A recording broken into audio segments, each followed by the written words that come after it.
और अब सहज होकर के, अंतर्मुख होकर के, स्थित प्रज्ञ होकर के आज्ञा चक्र में मन को केंद्रित करते हुए मन तो अपने आप ही सहज एकाग्र हो जाता है प्राणायाम से। आज्ञा चक्र में मन का निग्रह करते हुए आप करेंगे भ्रामरी प्राणायाम, ब्रह्म का आह्वान। मन में विचार करना ओंकार विश्व नियंता शक्ति, ओंकार सच्चिदानंद स्वरूप परमात्मा। ओंकार का ध्यान करते हुए आज्ञा चक्र में मन एकाग्र रखते हुए नाद में उच्चारण करेंगे ओंकार का। मुख बंद रहेगा, नासिका से श्वास लेना और नासिका से भ्रमर की तरह ध्वनि करते श्वास को बाहर छोड़ना है। कान बंद होंगे अंगूठों के माध्यम से। कान के ऊपर जो भाग ऊपर उठा हुआ है उस ढक्कन से भाग को अंदर दबाएंगे, बंद कर देंगे और पहली उंगली रखेंगे माथे पर, शेष 3 उंगलियां मिली हुई और नासिका के और आंख के मूल में यहां पर पहली उंगली को लगा देंगे। बीच वाली उंगली जो है उसको इस तरह से लगाएं। 3 उंगलियां मिली हुई, इनमें से जो पहली उंगली है उसको आंख और नाक का यहाँ पर जो मूल भाग है यहाँ पर हल्का सा लगा करके दबाइए और आज्ञा चक्र में मन को रखेंगे केंद्र। तो आज्ञा चक्र में एक आभा, एक ज्योति पुंज, एक प्रकाश पुंज स्वतः आपको दिखाई देगा और उस दिव्य आभा में, उस प्रकाश पुंज में, उस दिव्य आलोक में, उस दिव्य ज्योति में आप समाहित से हो जाएंगे। ओंकार आनंदमय, ज्योतिर्मय, तेजोमय, शांतिमय है। उस भगवान का आनंद, उस भगवान की करुणा, उस भगवान का दिव्य ज्ञान मुझ पर बरस रहा है। चारों ओर से आनंद स्रोत बह रहा है। परम पिता परमेश्वर के अंदर समाहित होकर के करें। ओंकार उस ब्रह्म का सर्वोपरि नाम है। हिमालय के अंदर स्थित उच्च पर्वत कैलाश पर भी स्वयं परमात्मा ने अपना नाम लिखा, ओम इति एकाक्षरम ब्रह्म। ओम ये एकाक्षर ब्रह्म है। गीता में स्वयं भगवान श्री कृष्ण कहते हैं। और सब ऋषिमुनियों ने इसी ओंकार के जप के द्वारा ब्रह्म तत्व को पाया। इसी ओंकार के जप के द्वारा उन्होंने मोक्ष को पाया। आइए हम भी ओंकार का नाद करेंगे, भ्रामरी प्राणायाम करेंगे। दोनों हाथ के अंगूठे कानों पर लगाएं, श्वास को पूरा अंदर भरें।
यह भ्रामरी प्राणायाम तनाव से मुक्ति पाने के लिए,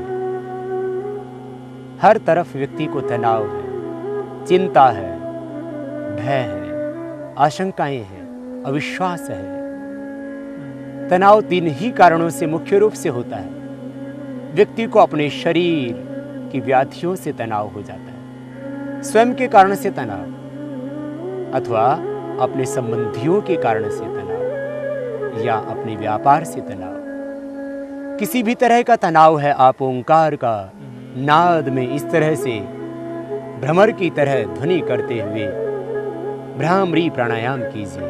तनाव से पूरी मुक्ति मिलेगी आपको। फिर आपको हाइपरटेंशन भी नहीं होगा। उच्च रक्तचाप के रोग को यदि आप स्थायी रूप से ठीक करना चाहते हो तो भ्रामरी प्राणायाम करना। और यदि आप चाहते हो हृदय रोगों से बचना तो भी भ्रामरी प्राणायाम करना। उच्च रक्तचाप के लिए, हृदय रोग के लिए, हार्ट के अंदर आए हुए ब्लॉकेज को दूर करने के लिए बहुत ही उपयोगी है यह भ्रामरी प्राणायाम।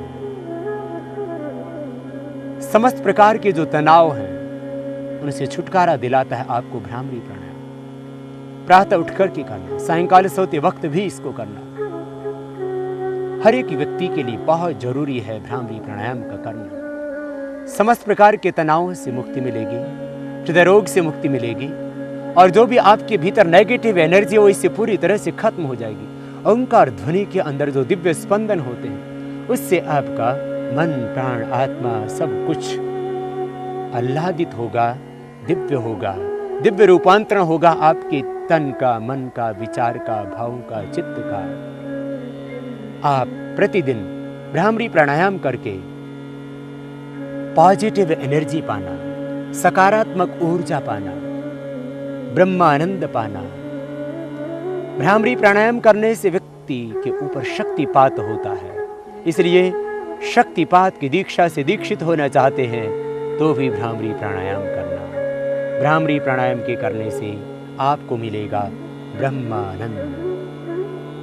जैसे आज हम यहाँ पर गंगा नदी के पवित्र तट पर बैठ कर के भ्रामरी प्राणायाम कर रहे हैं, इसी तरह से महर्षि स्वामी दयानंद जी महाराज 18 घंटे बैठ कर के ओंकार की उपासना किया करते थे, उद्गीत की उपासना किया करते थे।